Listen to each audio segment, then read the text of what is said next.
صلو علی الحبیب صلی اللہ تعالی علی محمد صلی اللہ علیہ وآلہ وسلم۔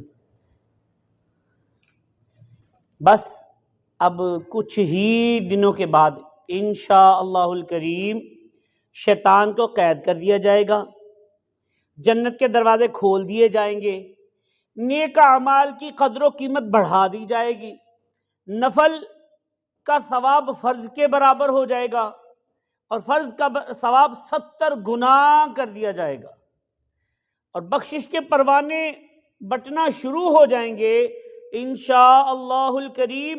روزانہ لاکھوں لاکھ گناہ گاروں کی بخشش کی جائے گی۔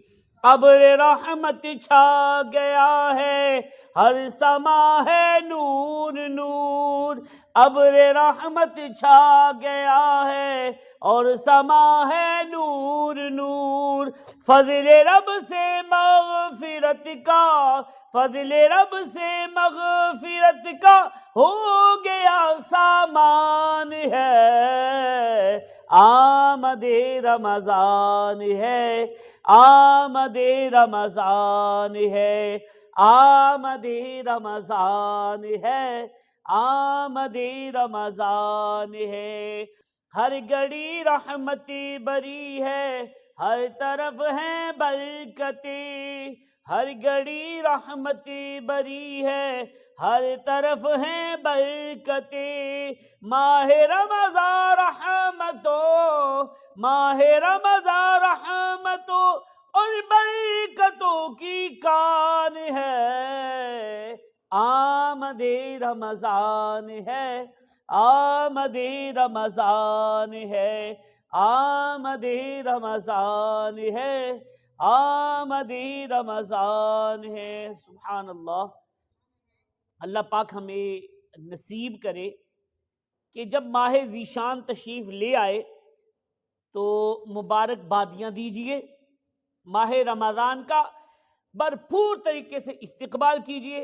ہمارے آقا و مولا مکی مدنی مصطفیٰ صلی اللہ تعالی علیہ وآلہ وسلم ماہ رمضان کا بھرپور استقبال فرماتے، ویلکم فرماتے، اور جب چاند نظر آتا تو قبلے کی طرف رخ کر کے یوں دعا مانگتے، اللہم اہلہ علینا بالامن والامانت والسلامت والعافیت المجللت ودفاع الاسقام والعون على الصلاة والصيام والقيام وتلاوة القرآن، اللهم سلمنا لرمضان وسلمه منا حتى ينقضي وقد غفرت لنا ورحمتنا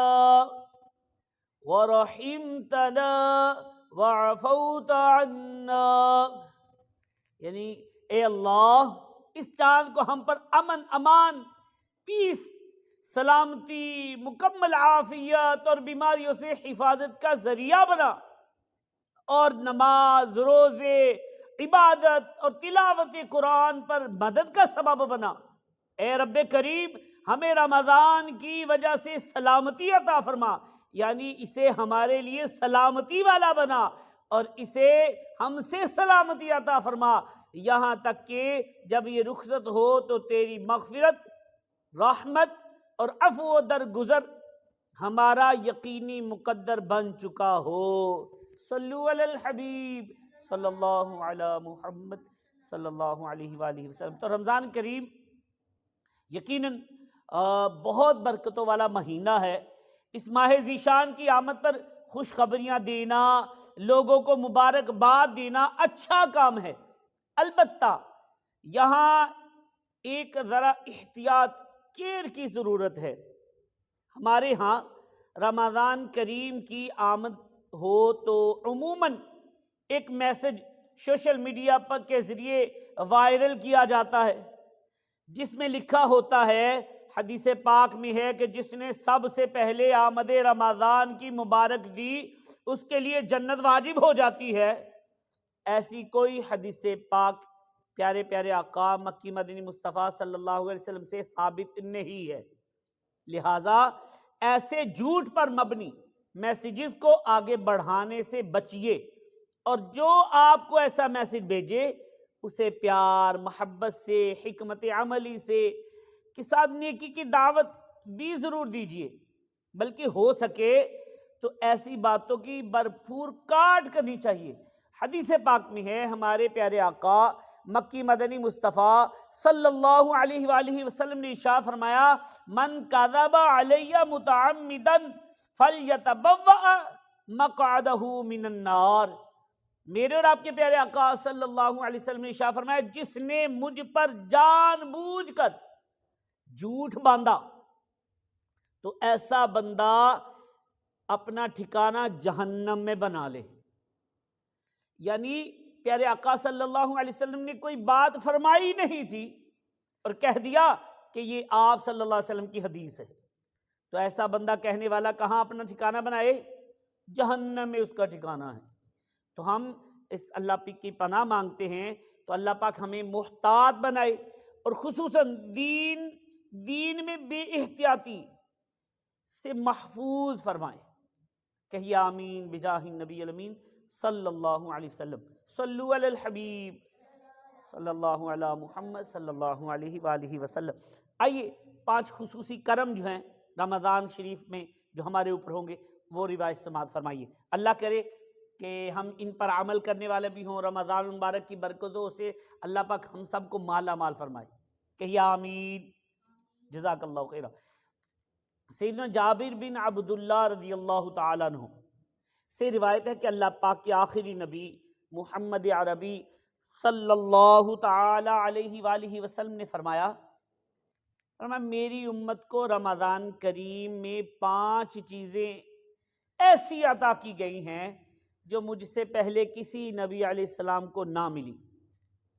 نمبر 1 فرمایا، جب رمضان شریف کی پہلی رات آتی ہے تو اللہ پاک ان کی طرف نظر رحمت فرماتا ہے، اور جس کی طرف اللہ پاک نظر رحمت فرمائے اسے کبھی عذاب نہ دے گا۔ اللہ اکبر اللہ اکبر۔ نمبر 2، شام کے وقت ان کے منہ کی بو جو بھوک کی وجہ سے ہوتی ہے اللہ پاک کے نزدیک مشک کی خوشبو سے بھی بہتر ہے۔ سبحان اللہ۔ نمبر 3، فرشتے ہر رات اور دن میں ان کے لیے مغفرت کی دعائیں کرتے رہتے ہیں۔ اللہ اکبر۔ نمبر 4، اللہ پاک جنت کو حکم فرماتا ہے کہ میرے نیک بندوں کے لیے آراستہ ہو جا، ان قریب دنیا کی مشقت سے میرے گھر اور کرم میں راحت پائیں گے۔ نمبر 5 فرمایا، جب رمضان کریم کی آخری رات آتی ہے تو اللہ پاک سب کی مغفرت فرما دیتا ہے۔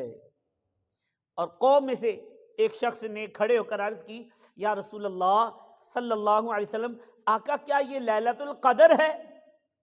میرے اور آپ کے پیارے آقا صلی اللہ علیہ وسلم نے ارشاد فرمایا، نہیں، کیا تم نہیں دیکھتے کہ مزدور جب اپنے کاموں سے فارغ ہو جاتے ہیں تو انہیں اجرت دی جاتی ہے۔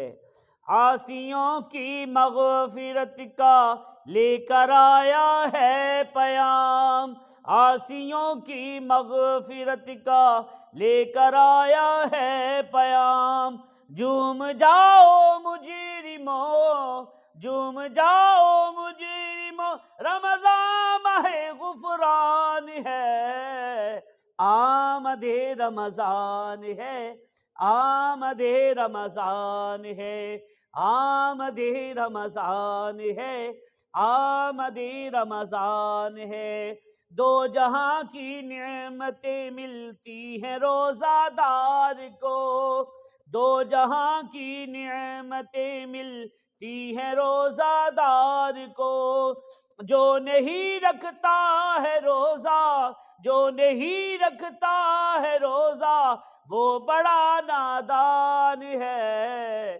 آمد رمضان ہے، آمد رمضان ہے، دو جہاں کی نعمتیں ملتی ہیں روزہ دار کو، دو جہاں کی نعمتیں ملتی ہیں روزہ دار کو، جو نہیں رکھتا ہے روزہ جو نہیں رکھتا ہے روزہ وہ بڑا نادان ہے، آمد رمضان ہے، آمد رمضان ہے۔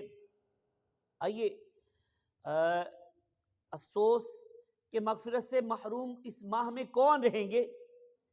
آئیے سن لیجئے کہ یقیناً یہ ماہ رمضان نصیب ہو جانا بڑی سعادت کی بات ہے، مگر اس سے زیادہ سعادت کی بات یہ ہے کہ آدمی ماہ رمضان کو پائے اور اس کی خوب عزت کرے، روزے رکھ کر، خوب تلاوت کر کے، زیادہ سے زیادہ نیک اعمال کر کے، توبہ استغفار کر کے اپنی مغفرت کروانے میں کامیاب ہو جائے۔ وہ نادان جو اس مغفرت، رحمت اور جہنم سے آزادی کے مہینے میں بھی اپنی مغفرت کروانے میں کامیاب نہ ہو سکے، وہ سخت محروم ہے۔ سیدنا انس بن مالک رضی اللہ تعالیٰ عنہ فرماتے ہیں کہ میں نے رسول پاک صلی اللہ علیہ وسلم کو فرماتے سنا، یہ رمضان تمہارے پاس آ گیا ہے، اس میں جنت کے دروازے کھول دیے جاتے ہیں اور جہنم کے دروازے بند کر دیے جاتے ہیں اور شیاطین کو قید کر دیا جاتا ہے۔ محروم ہے وہ شخص جس نے رمضان کو پایا اور اس کی مغفرت نہ ہوئی، جبکہ اس کی رمضان میں مغفرت نہ ہوئی تو پھر کب ہوگی؟ اللہ اکبر، اللہ اکبر۔ عاصیوں کی مغفرت کا لے کر آیا ہے پیام، عاصیوں کی مغفرت کا لے کر آیا ہے پیام۔ جھوم جاؤ مجرموں، جھوم جاؤ مجرموں، رمضان ماہ غفران ہے، آمد رمضان ہے، آمد رمضان ہے، آمد رمضان ہے، آمد رمضان ہے۔